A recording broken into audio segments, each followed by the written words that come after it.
Hi friends, நம்ம வந்து தக்காளி ரசம் தான் பார்க்க போகிறோம். வாங்க பார்க்கலாம் எப்படி பண்ணுறதுன்னு. ரொம்ப டேஸ்ட்டாக கொஞ்சம் ரசம் சமைக்க தெரியாதவங்க கூட இந்த ரசத்தை சமைக்கலாம். ஒரு ஈஸியாக பண்ணுறது. நான் வந்து 3 ஸ்பூன் எண்ணெய் ஊற்றிருக்கேன். கோல்டு வினர் எண்ணெய், கொஞ்சம் கடுகு போட்டிருக்கேன், கொஞ்சம் பெருங்காயம் போட்டிருக்கேன், கான்வா வந்து 3 கிளி போட்டிருக்கேன். கான்வா கடுகு நல்லா பொரிவிட்டோம். நல்லா பெருங்காய வாசம் வந்துட்டுருக்கு சூப்பராக. நான் 3 தக்காளி பழத்தை நல்லா பழத்த தக்காளியை வந்து நான் மிக்சியில் அரைச்சி எடுத்துக்கிட்டேன். உலக்காய் நீங்கள் கசிக்கலாம் கூட கசிஞ்சிக்கலாம், அதை நல்லா கசிஞ்சிக்கலாம். அது மிக்சியில் அரைச்சிக்கிட்டேன். அரைச்சி அதையும் ஊற்றிக்கிட்டோம். ஊற்றி நல்லா கலரிட்டு வாசனை போகிற அளவுக்கு கொஞ்சம். இப்போ தண்ணி வந்து 4 கிளாஸ் தண்ணி ஊற்றுறேன் நான்.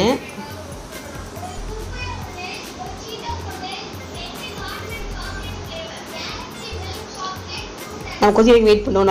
நுரம் வந்த உடனே நம்ம பார்த்திங்கன்னா உப்பு போடுறோம், கொஞ்சம் மஞ்சள்.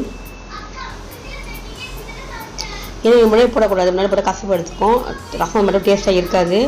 நான் பார்த்திங்கன்னா பூண்டை வந்து இடித்து வச்சுருக்கேன், போட்டுக்கிட்டேன். மிளகு வந்து 3 ஸ்பூன், ஜீரகம் 2 ஸ்பூன் அதையும் இடித்து வச்சுருந்தேன், அதையும் போட்டுக்கிட்டேன். கொஞ்சம் கருவேப்பிலை கொத்தமல்லி போட்டுக்கிறேன்.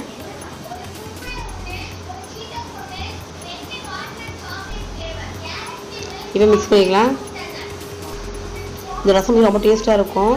இந்த ரசம் வச்சு நீங்கள் உங்கள் வீட்டில் எல்லாம் கொடுத்தீங்கன்னா உங்களை எல்லாருமே ரொம்ப பாராட்டுவாங்க. ஏன்னா அவ்வளோ டேஸ்ட்டாக இருக்கும் இந்த ரசம். ரொம்ப சிம்பிளாக வைக்கிறது, அது மட்டும் இல்லாமல் டேஸ்ட்டு வேறு லெவலில் இருக்கும். கண்டிப்பாக செஞ்சு பாருங்கள், ரொம்ப சூப்பராக இருக்கும் இந்த ரசம்.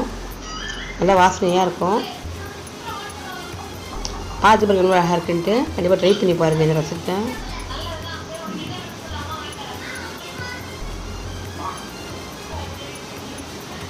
செம்மையாக இருக்குது கலர் பார்க்குறதுக்கே. நான் சொன்ன அளவுல நீங்களும் செஞ்சு பாருங்கள். கண்டிப்பாக நான் சொன்ன அளவுல செய்யுங்க, ரொம்ப டேஸ்ட்டாக இருக்கும். இதே லெவலில் வரும். நம்ம புளி சேர்க்காமல் வைக்கிறோம் இந்த ரசம், தக்காளி ரசத்தை. நான் சுட சுட சாப்பாட்டை ரசம் போட்டு சாப்பிட போகிறோம்.